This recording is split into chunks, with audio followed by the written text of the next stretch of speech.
So, hi, I'm Kathy, and it has been one hell of a day in the news today. I'm not even sure if today's Tuesday or Wednesday. I kind of lose track of these things, but... Okay, I'm Kathy. Grandma got a YouTube channel. Let's go. Let's see, what do we got? Kaloo Kalay! Oh, joyous day! Court cases are being filed. Took enough time.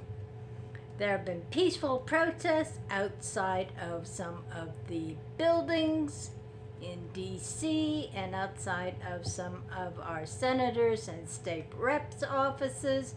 People are getting the word out. They aren't happy. Oh, this is one I don't get.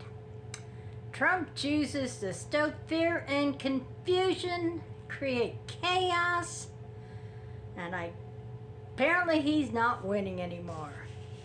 So let's see what we got. Court cases.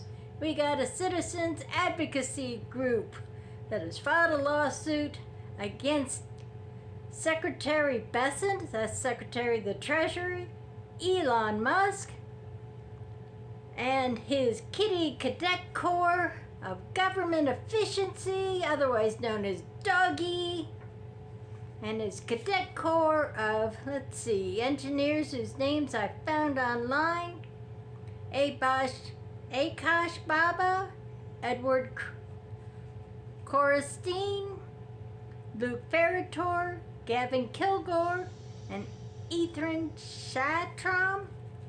But anyway, this lawsuit is being filed against Doggy and all the rest of them under the 1974 Privacy Act. Man, that is going back a few years. I graduated in 72. That makes that thing a good 50 years old.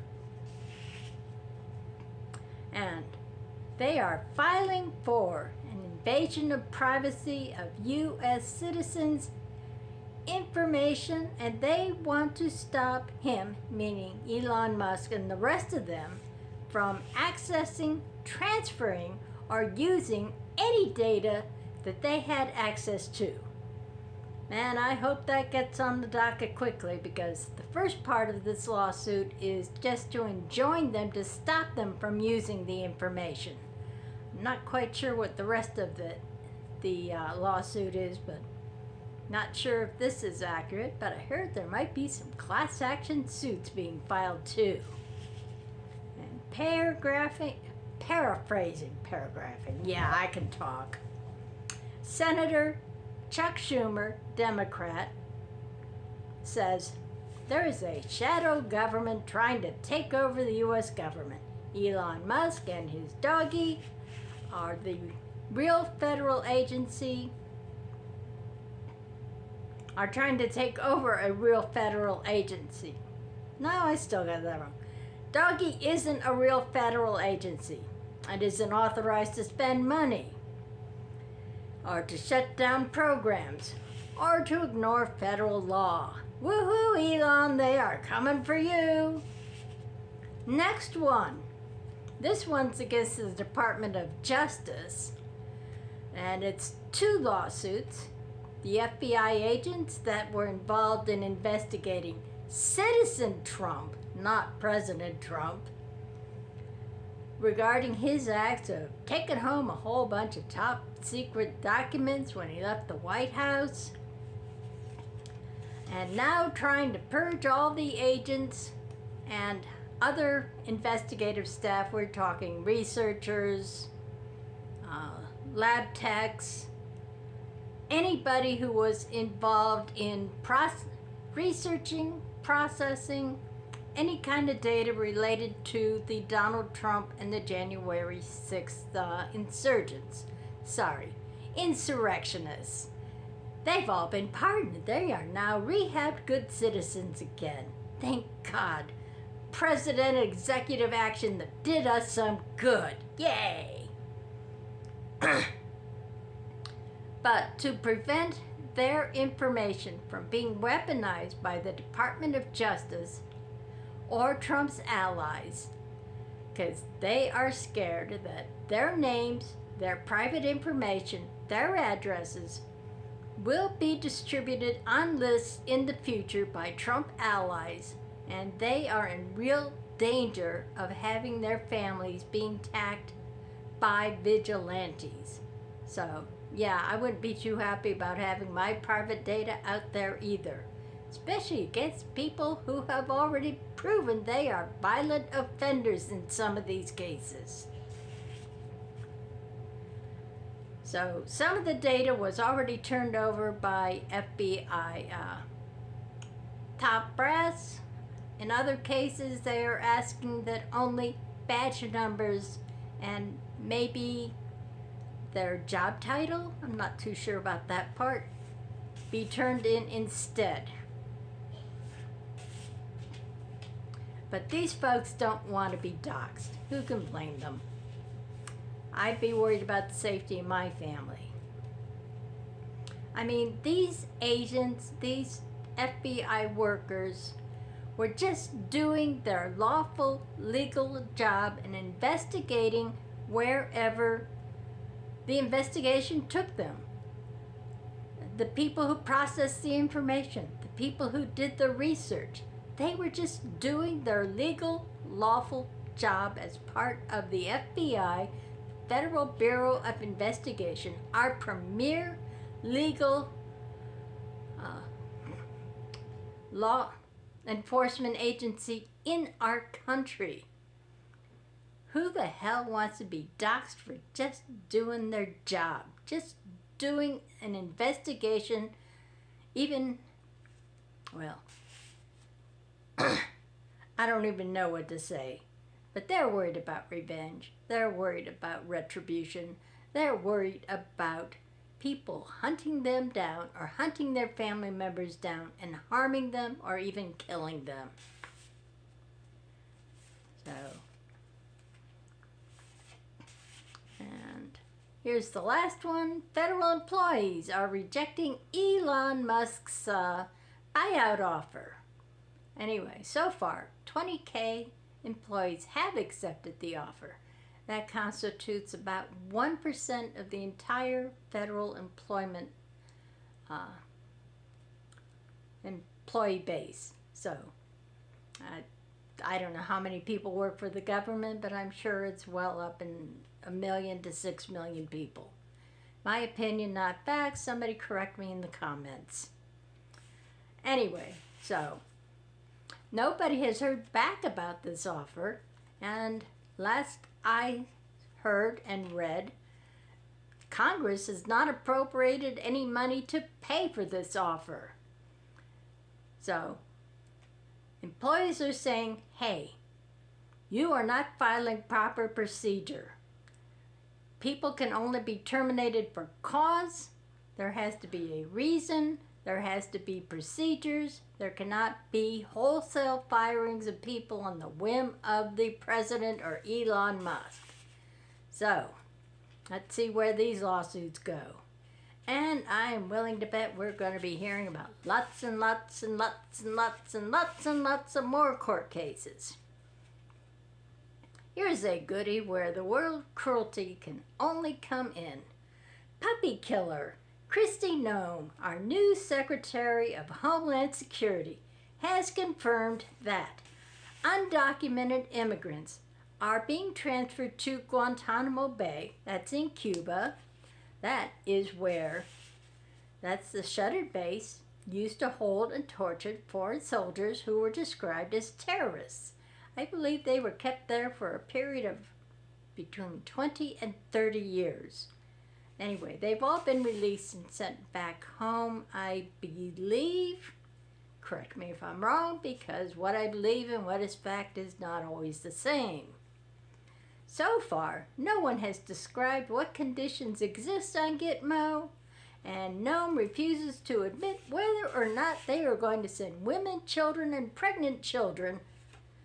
And personally, I gotta wonder, like I said, about the conditions.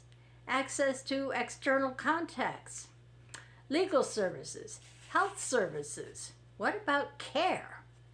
And second question is, U.S. citizens have been caught up in some of these sweeps. Native Americans and Army personnel have refused to have their ideas accepted as being valid.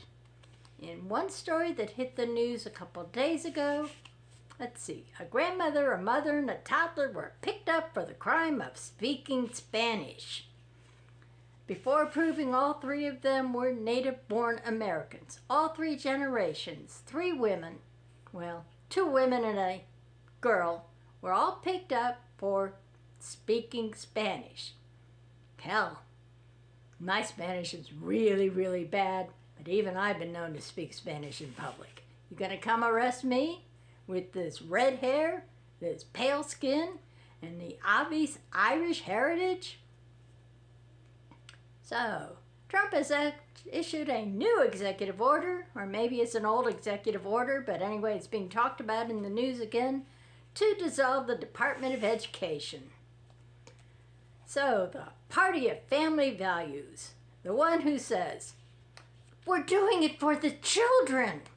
Well, what good are you doing the children now? You're going to dissolve the Department of Education, the provider of federal funds for, let's see, teachers, school lunches, support staff for disabled and special needs children.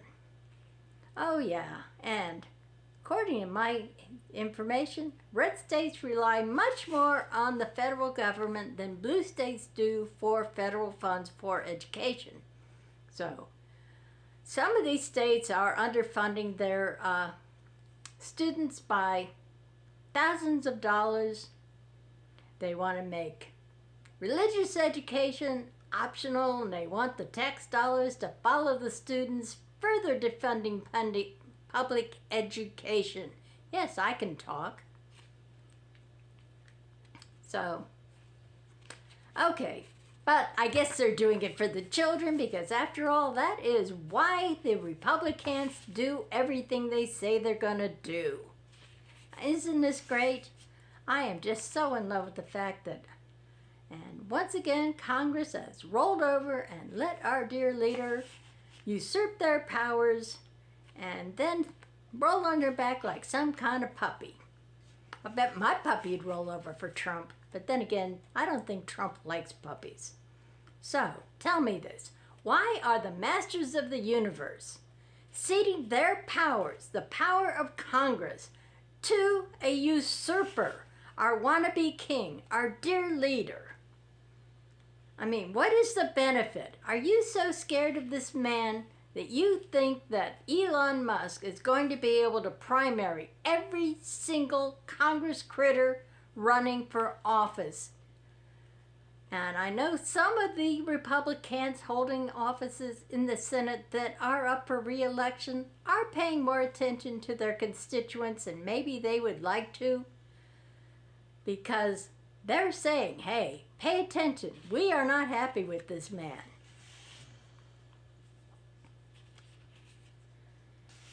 Okay, now, Democrats, you need to unite your caucuses. Chuck Schumer, Hakeem Jeffries, you need to get your two houses in line.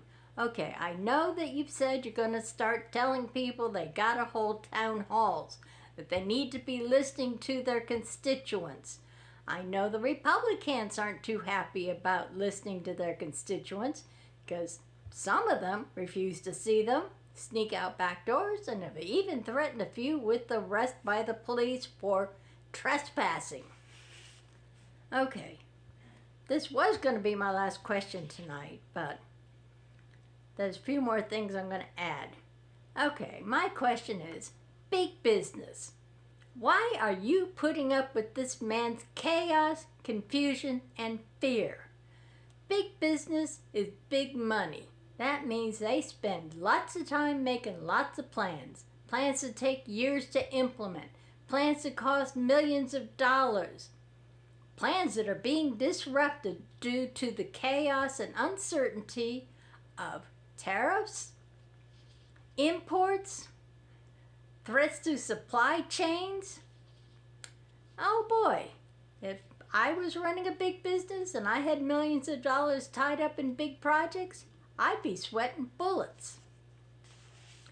And so why are they letting him get away with this? Where is big business? Oh yeah, I know you want your big tax cuts, but what about the rest of it? And here is the fun stuff that was on the news as I was turning off my TV tonight. Hey, Donald Trump is going to the Super Bowl. Nothing like a racist going to a football game that's got a racial diversity in it. But the owners have conceded that they are going to remove the phrase "end racism" from the end zones. Nothing like appealing to a racist, is there? But you're the ones that own the teams, not me. You're the ones that make the big bucks, not me. So, hey, somebody explain it to me outside of bigotry and racism.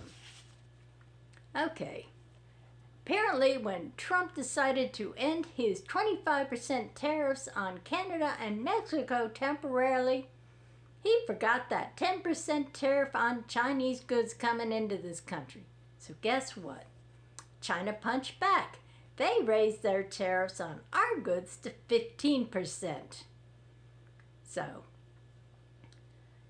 and I'm not quite sure when this order came down, but USPS is no longer accepting packages that come in under the de minimis rules, that's packages under $800, that are currently exempt from all tariffs.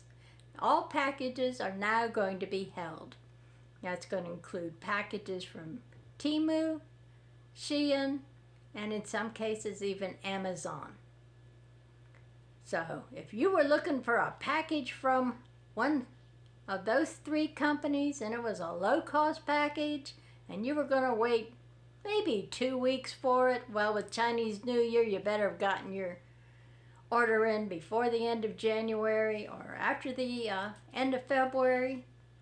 But for now, your packages are going to be stopped by the USPS. So I'm sure that word will be getting around in the next couple of days. And the last one, and my personal favorite, is, guess what? Proud Boys are no longer the Proud Boys. They lost the rights to their name, their logo, for refusing to pay a church that had filed a suit against them and won, and they were supposed to pay, I believe it was a $2.8 million settlement. They haven't paid a single dollar. So now the church owns their financial resources. They are no longer able to use the name or the logo. But I believe that these guys have no respect for the law based on the number of people in that organization that were arrested on January 6th for that casual stroll through our government building. So I'm pretty sure they are going to get in trouble for continuing to use that name and sell that merchandise. My name's Kathy. I am the Celtic Mink. And Grandma got herself a YouTube channel. So good night. I'll be talking to you again real soon. Thanks.